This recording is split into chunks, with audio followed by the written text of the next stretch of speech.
speaker is conservative activist, vice president of Citizens for Responsible Government, and spends a lot of time working to educate voters on issues, Mike Motzenbacher.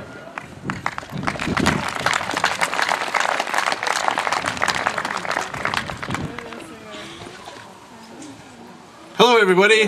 First of all, I want to say it's hard to follow Dwayne Sand because I've said all along that Dwayne Sand was Tea Party before Tea Party was cool. Now, is everybody here as excited to be here as I am? Woo! That's good. 17 days, people. I've never been in my entire life so excited for the next 17 days to pass. Because on November 2nd, 17 days from now, I get to help each and one of you send Earl Pomeroy home back to North Dakota. But now that I think about it, do we really want him back in North Dakota? No! I don't think. I got an idea. Why don't we see if Kent Conrad can maybe work a sweetheart deal for Earl to find a vacation home somewhere? Maybe in Massachusetts. Well, do you ever wonder how these people always get elected back to office? You know, I sit here for years and years and years and wonder, why do we keep sending the same people back to office over and over and over? Well, I finally found out that answer here a couple of years back. It's because people have a natural tendency to forget. Yeah. They have short memories. Do you wonder why so many politicians run the majority of their ads in the last 2 weeks before the election? Same reason, short memories. They actually have a term for this. It's called voter apathy. It's a sad subject. It's basically just a bad habit. Well, we're humans, we can kick bad habits, right? So many people go to the polls blindly. They have no idea who or what they're voting for. So instead of us listening to each candidate bash the other candidate on the TV and on the radio, why don't we do something different? Let's shut off the TV. Let's turn down the radio. And let's do something else. Let's look at their voting records. Their voting records don't lie. It's a pretty safe bet that if a politician is not campaigning on his voting record, he doesn't want you to know how he voted.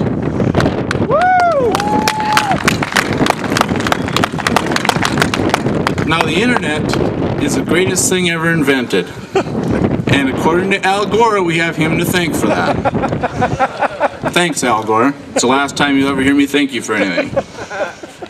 With the internet, we can check a candidate's voting record with a couple clicks of a button. A candidate can try as hard as he can to avoid his voting record by not mentioning it in his ads.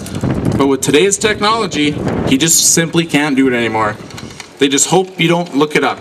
They're depending on each and every one of us to be lazy and complacent and to not do any research. I used to be that person. I used to make up my mind on who to vote for by listening to the commercials. Not anymore. There are several groups here that you'll see with the tables over here who will even help you do the work for you. I would strongly urge you to become members of their organizations, visit their tables, take a look at the literature that they've got there. This is what they do for a living. They study candidates. They look at their voting records. They will keep you posted on what's going on. Now, incumbents in both parties are being voted out of office at record numbers. And still, they can't figure out what is going on. They think we are misled. They think we are dumb. Yeah. They call us crazy. They call us radicals. They're wrong. They just don't get it. Their heads are so far up in the clouds or buried so deep in the sand that they cannot even see what is going on in this country. Well, I'll tell you, it's a simple message, everybody. We don't want you leading our country anymore. You screwed it up, you had your chance, now go home.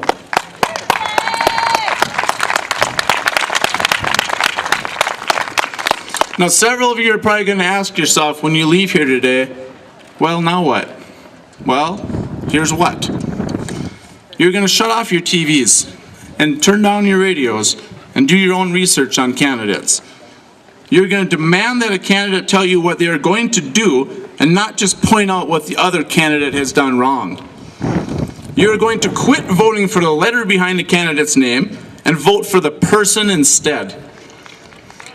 You're going to hold your elected officials accountable for their actions and their votes, and you're going to tell them how you would like them to vote in the next election or during the session. You are going to get involved instead of being a couch potato like I was. And you are going to help put people into office that represent your views and not the views of some special interest group.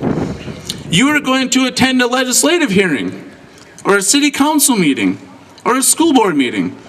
If you get brave, you might even speak. How about calling into a radio show and giving your piece of your mind there? Let me ask you this. Can everybody here type? Or even write in a pencil? I'm looking at everybody. I'm pretty sure everybody here can type. How about when you get home today, you find a subject that you're passionate about and write a letter to the editor to your local newspaper. You know how mad the editors of newspapers are going to be on Monday when they have 600 letters to the editor to go through? I hope I see that.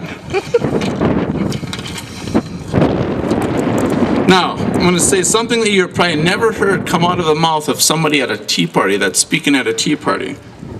I personally want to thank Barack Obama, because without Barack Obama, none of us would be here today. There would be no tea party. There would be no rallies. There would be no uproar. Barack Obama caused us all to do one thing, and that was to wake up.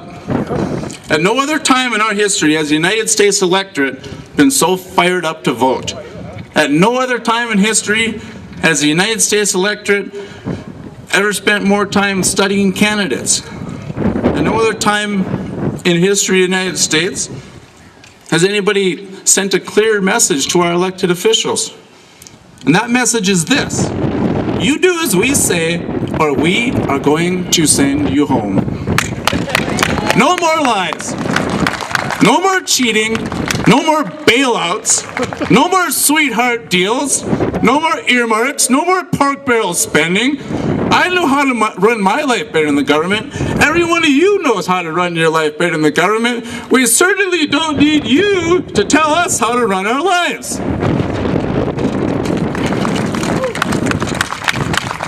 So thank you, Barack Obama, for exposing to the American people what you and your side is all about. We will never forget. We will prove it on November 2nd. And we will prove it again in 2012. Woo. And remember, when we leave here today, it's not over. We can only get rid of half these bums on November 2nd. 2 years from now, we got to get rid of the rest of them. Woo. Yeah!